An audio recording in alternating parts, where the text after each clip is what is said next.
Hello दोस्तों, देखो UP state में यूपी पुलिस कांस्टेबल की वैकेंसी निकली हुई है और उसमें एक टॉपिक दिया हुआ है भारतीय कृषि।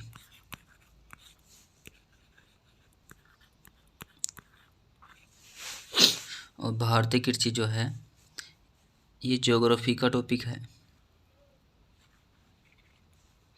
यानी कि भूगोल का।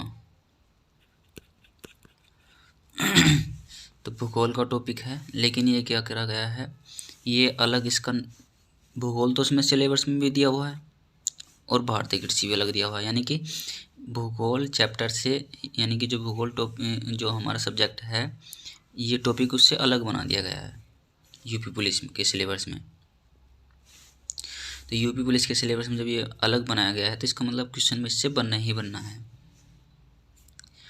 तो हम जो है आज जो बात करेंगे वो भारतीय कृषि के ऊपर बात करेंगे। इस टॉपिक में जो ये वीडियो है ये भारतीय कृषि जो टॉपिक है इस पर बात होगी पूरी। देखो, ऋतुओं के आधार पर भारत में जो फसलें हैं वे कितने प्रकार की होती हैं, उसको डिवाइड करा गया है 3 पार्ट में: रबी की फसल, खरीफ की फसल और जायद की फसल।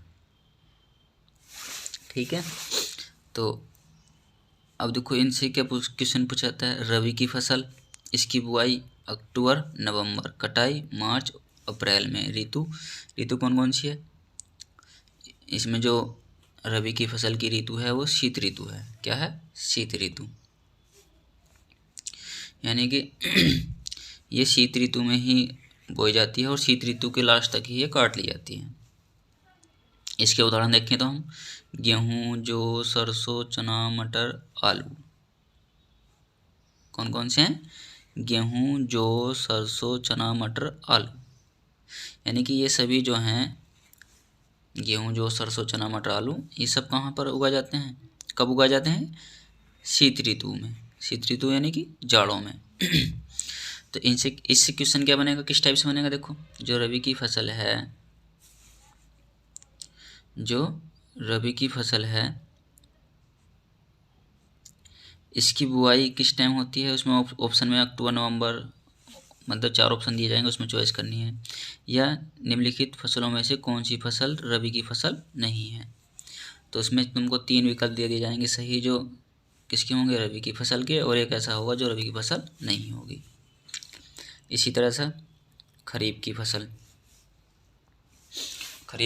में जो बुआई इसकी जून जुलाई में, कटाई नवंबर दिसंबर में। ऋतु खरीफ फसल मुख्य रूप से मानसून ऋतु। कौन सी ऋतु में? मानसून ऋतु में। यानी कि इसकी बुआई जून जुलाई में, कटाई नवंबर दिसंबर में, और ऋतु मानसून ऋतु, जिसको बरसात बोलते हैं हम सिंपल भाषा में। और फसल इसमें कौन कौन सी है? धान है, बाजरा है, कपास है, जूट है, गन्ना है, मक्का है, उड़द है। अब देखो, गन्ना जो है ज़्यादातर उसमें पूछा जाता है। नकदी फसल कौन सी है? आगे बात करेंगे नकदी पे। ठीक, अब इसके बाद ये आती है जायद फसल। जायद फसल की जो बुआई होती है मार्च में, कटाई होती है जून में। और ये जो है सूखी मानसून, जो गर्मी होती है ज़्यादातर उसमें उगाई जाती है, सूखे मानसून में। यानी कि जायद की फसल है वो रबी की फसल और खरीफ की फसल के बीच में उगाई जाती है, मध्य टाइम में। ठीक है, तो इसकी बुआई मार्च और जून में। और इसके उदाहरण तरबूज, खरबूजा, ककड़ी, खीरा इत्यादि। चलो आगे टॉपिक पे चलते हैं। आगे है फसलों की श्रेणी। अब देखो, फसलों की श्रेणी में है बागवानी फसलें, नकदी फसलें और खाद्यान्न फसलें, जो खाद्य फसलें होती हैं हमारी खाने वाली। अब देखो, बागवानी फसलों में क्या है? केला है, अंगूर है, आलू, इलायची, प्याज, इलायची, अदरक, हल्दी आदि। जूट, नकदी फसलें, जूट, कपास, गन्ना, संतरा, आम, कोको यानी कि रबड़ इत्यादि। और खाद्य फसलों में गेहूँ, जौ, धान, मक्का, दालें इत्यादि, यानी कि जो हमारे खाने में ज़्यादातर यूज होती हैं। इसको अच्छी तरह से याद कर लेना, ये फसलों की श्रेणी को अच्छी तरह से, क्योंकि इससे क्वेश्चन ज़्यादातर नकदी फसलों से और बागवानी फसलों से बनता है, इनमें डाउट हो जाता है कभी कभी।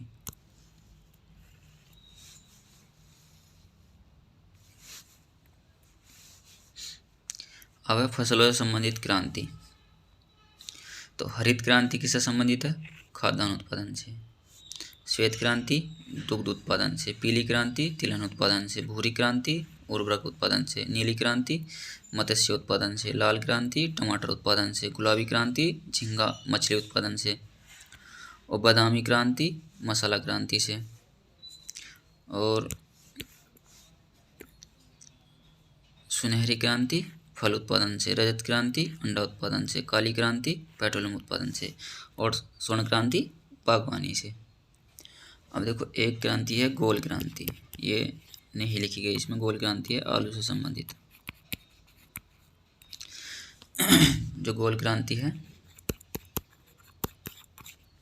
वो आलू उत्पादन से संबंधित है। ठीक, इनको अच्छी तरह से याद कर लेना।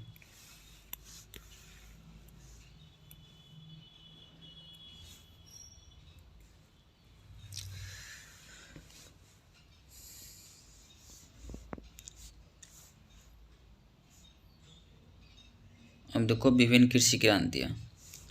विभिन्न कृषि क्रांतियों में एक हरित क्रांति विश्व स्तर पर है, भारतीय हरित क्रांति है, और भारत में श्वेत क्रांति। इन तीनों टॉपिकों से क्वेश्चन बनता है। ठीक है। अब देखो हरित क्रांति की बात करें तो हरित क्रांति की जो हुई थी विश्व लेवल पे, ये हुई थी 1965 में। किसके द्वारा? यूएस और मैक्सिको के द्वारा। देखो जो हरित क्रांति होती है वो है, इसका अर्थ क्या है, ये क्रांति है क्या? इसमें देखो क्या हुआ था जब हरित क्रांति हुई थी, ये कृषि उत्पादन को बढ़ाने के लिए एक नीति थी। क्या थी ये? हरित क्रांति कृषि उत्पादन को बढ़ाने के लिए लागू की गई एक नीति थी, और इसके तहत अनाज उगाने के लिए प्रयुक्त पारंपरिक बीजों के साथ उन्नत किस्म के बीजों का प्रयोग को बढ़ावा दिया गया। यानी कि हम कह सकते हैं इस नीति में जो है कृषि उत्पादन को बढ़ाना था, और जो पारंपरिक बीज है उनके स्थान पर उन्नत किस्म के बीज का प्रयोग करना था। ठीक, और विश्व स्तर पर ये शुरू हुई थी 1965 में, और यूएसए और मैक्सिको के द्वारा। इसीलिए जो हरित क्रांति के जनक बोला जाता है वो किसको बोला जाता है? नॉर्मन बोरलॉग को। हरित क्रांति के जनक कौन है? नॉर्मन बोरलॉग को। लेकिन भारत में हरित क्रांति के जनक किसको बोला जाता है? एम एस स्वामीनाथन को। अब देखो 2 पॉइंट बनते हैं इसमें। हरित क्रांति के जनक, अगर आपसे पूछा जाए हरित क्रांति के जनक तो क्या बोलोगे? Norman Borlaug. ठीक, और भारतीय हरित क्रांति की बात की जाए, और भारतीय हरित क्रांति के जनक की बात की जाए तो वो है एम एस स्वामीनाथन। और भारत में इसकी शुरुआत कब की गई थी? 1966 से 67 के बीच। ठीक, और 1966 से 67 के बीच एक पंचवर्षीय योजना और शुरू हुई थी, यानी कि इस टाइम एक पंचवर्षीय योजना का ड्यूरिंग टाइम है। तो कौन सी पंचवर्षीय योजना में भारतीय हरित क्रांति की शुरुआत की गई थी, ये क्वेश्चन बनता है। तो कौन सी है? तीसरी पंचवर्षीय योजना में। कौन सी में? तीसरी पंचवर्षीय योजना में। और तीसरी पंचवर्षीय योजना का टाइम क्या है? 1961 से 66 के बीच।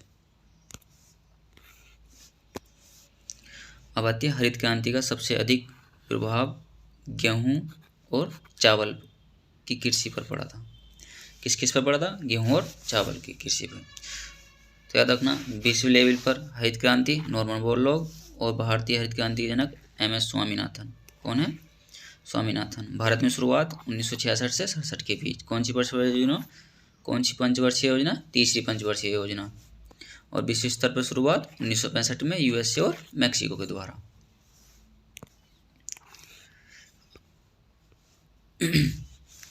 अब देखो जो ये क्रांति है भारत में श्वेत क्रांति, और श्वेत क्रांति जो है किससे संबंधित है? दुग्ध उत्पादन से। किससे संबंधित है? दुग्ध उत्पादन से। इसकी शुरुआत कब की गई थी? 1970 में। किसके द्वारा की गई थी? डॉक्टर वर्गीज कुरियन के द्वारा। इसीलिए श्वेत क्रांति के जनक भारत में कौन है? डॉक्टर वर्गीज कुरियन। और 1 जून को क्या बनाते हैं हम? विश्व दुग्ध दिवस। क्या बनाते हैं? विश्व दुग्ध दिवस। और ये विश्व दुग्ध दिवस किसके द्वारा बनाना शुरू किया गया था? जो विश्व दुग्ध दिवस बनाया गया था, ये किसके द्वारा बनाया गया था? सबसे पहले ये किसके द्वारा बनाना शुरू किया गया? ये बनाया किया गया था खाद्य और कृषि संगठन के द्वारा। किसके द्वारा? खाद्य और कृषि संगठन के द्वारा। किसके द्वारा? खाद्य और कृषि संगठन के द्वारा। कब बनाया गया था? सर्वप्रथम 2001 में इसकी शुरुआत की गई थी। और अमूल की स्थापना कब की गई थी? 1946 में। अमूल की स्थापना 1946 में। याद रखना, भारत में जो श्वेत क्रांति हुई थी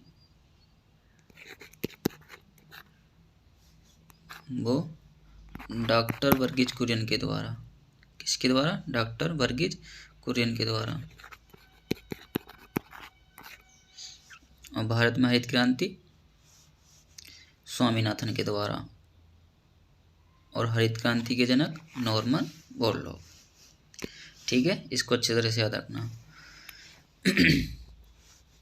अब है कृषि के प्रकार। अब कृषि के प्रकार में जो है झूम कृषि, इसको स्लैश एंड बर्न फार्मिंग भी बोलते हैं। अब झूम कृषि से बहुत ज़्यादा क्वेश्चन बनते हैं। अब देखो झूम कृषि का मतलब क्या है?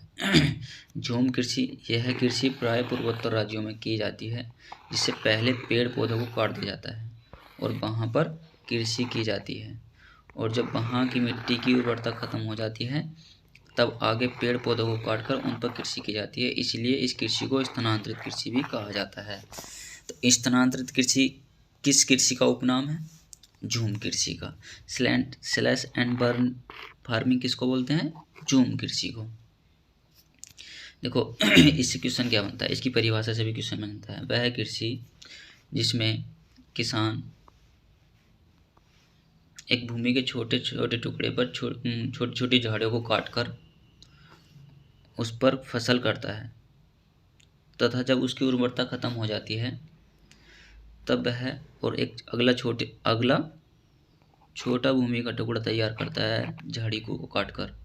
तो इस प्रकार की कृषि को क्या कहा जाता है? झूम कृषि कहा जाता है।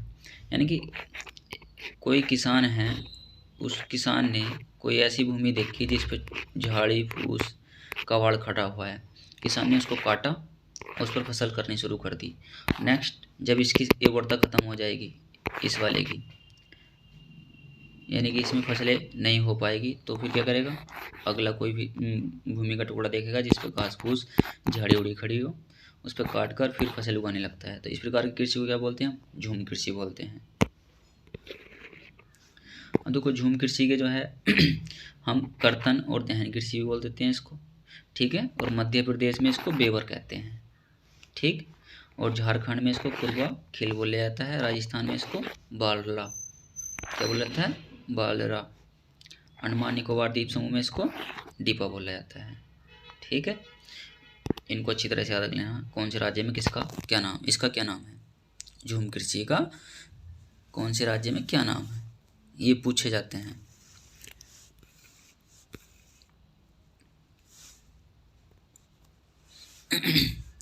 अब है फसल चक्र। फसल चक्र से देखो, जो फसल चक्र है इसमें क्या है? भूमि के किसी भाग से योजनाबद्ध रूप से बदल बदल कर फसल प्राप्त करना फसल चक्र कहलाता है, और इससे मिट्टी की उर्वरता बढ़ती है। यानी कि इसका मतलब क्या है? जो भूमि होती है उस पर हम अगर एक ही फसल कर जाएंगे, या देखो इसका अर्थ है अगर कोई भूमि है, या हम कह सकते हैं कोई किसान है, वो अपनी भूमि में क्या करा जा रहा है? गन्ना ही गन्ना करे जा रहा है और कोई फसल उसको नहीं उगा रहा, तो उसकी भूमि की उर्वरता कम होने लगती है। तो फसल चक्र अगर कोई भी किसान अपना लेता है और उसे अपनी भूमि की उर्वरता बढ़ानी है, तो उसको क्या करना चाहिए, अपनी फसल चक्र को अपनाना चाहिए। कैसे? फसल चक्र का मतलब है एक साल गन्ना बो दिया और एक साल में क्या करा, दो कोई फसल ले ली, जैसे धान की और गेहूं की, अगले साल फिर गन्ने की कर ली। इसी तरह से इस प्रक्रिया को क्या बोलते हैं, फसल चक्र बोलते हैं। ठीक है, समझ में आया? अब इसके बाद है अनुबंध कृषि, जिसको बोलते हैं हम कॉन्ट्रैक्ट फार्मिंग। अब देखो इसमें क्या होता है, एक कॉन्ट्रैक्टर होता है और किसान होता है, इन दोनों के बीच क्या होता है, कॉन्ट्रैक्ट साइन होता है। और कॉन्ट्रैक्टर जो है किसान से बोलता है कि भाई मैं जो हूँ आपकी खेती, या किसान ने देखो अगर क्या करा, आलू बो दिए, और कॉन्ट्रैक्टर जो है एक फैक्ट्री का मालिक है, चिप्स की फैक्ट्री का, और इसको चिप्स बनाने हैं, तो वह करेगा, किसान से कॉन्ट्रैक्ट साइन करेगा और बोलेगा कि भाई मैं जो हूँ 10 रुपये पर केजी के हिसाब से आपके आलू खरीदता हूँ। और क्या है, बाद में कितना भी रेट हो, 2 रुपये किलो, 5 रुपये किलो, लेकिन ये फिक्स रेट हो गया उनके बीच। तो इस प्रकार की कृषि को क्या बोलते हैं, कॉन्ट्रैक्ट फार्मिंग या अनुबंध कृषि। ठीक है, तो कॉन्ट्रैक्ट फार्मिंग खेती करने की एक ऐसी प्रक्रिया है जिसमें किसान और कॉन्ट्रैक्ट के बीच एक कॉन्ट्रैक्ट साइन होता है। और कॉन्ट्रैक्ट फार्मिंग में किसान की जमीन कॉन्ट्रैक्टर द्वारा फसल की पूर्व निर्धारित कीमत पर अपने अनुसार खेती करने के लिए करता है। ठीक है, आगे फिर कार्बनिक कृषि। कार्बनिक खेती उसे कहा जाता है जो खेती बिना किसी रासायनिक खादों की, कीटनाशकों के बिना की जाती है। यानी कि जो कार्बनिक कृषि है, इसमें ना तो हम किसी रासायनिक खादों का उपयोग करते हैं, ना किसी कीटनाशकों का उपयोग। किसका करते हैं, जैविक खाद का। ठीक है, तो किस कृषि में जैविक खाद का उपयोग किया जाता है, कार्बनिक कृषि में। सीढ़ीनुमा कृषि। अब सीढ़ीनुमा कृषि कहाँ पर की जाती है, ये पहाड़ी इलाकों में की जाती है या ढलुआ भूमि पर। ठीक है, ये सीढ़ीदार खेती पर्वतीय पहाड़ी प्रदेशों की ढलुआ भूमि पर कृषि के उद्देश्य से विकसित क्षेत्रों को कहते हैं। इस कृषि में पहाड़ों पर छोटी छोटी सीढ़ीनुमा क्यारियां बनाई जाती हैं जो मृदा अपरदन को रोकती हैं। अब देखो भारतीय कृषि के समक्ष कुछ समस्याएं। देखो इससे क्वेश्चन बनेगा लेंथी, टफ नहीं, लेंथी, यानी कि उसकी लेंथ बढ़ा दी जाएगी जिसमें टाइम लगता है पढ़ने में। अब देखो इसमें क्या पूछा जाएगा, इससे क्वेश्चन क्या बन सकता है, भारतीय कृषि के समक्ष कुछ समस्याएं उत्पन्न होती हैं, निम्नलिखित में से ऐसी कौन सी समस्याएं नहीं है जो कृषि के समक्ष नहीं है। ठीक है, या कौन सी समस्या उत्पन्न होती है, 4 विकल्प दे दिए जाएंगे, उसमें से आपको करेक्ट चूज करना है। तो मानसून पर अत्यधिक निर्भरता, यानी कि जो भारत के किसान हैं, लोग हैं, वे किस पर निर्भर हैं, मानसून पर। इसलिए भारतीय कृषि को मानसून का जुआ कहा जाता है।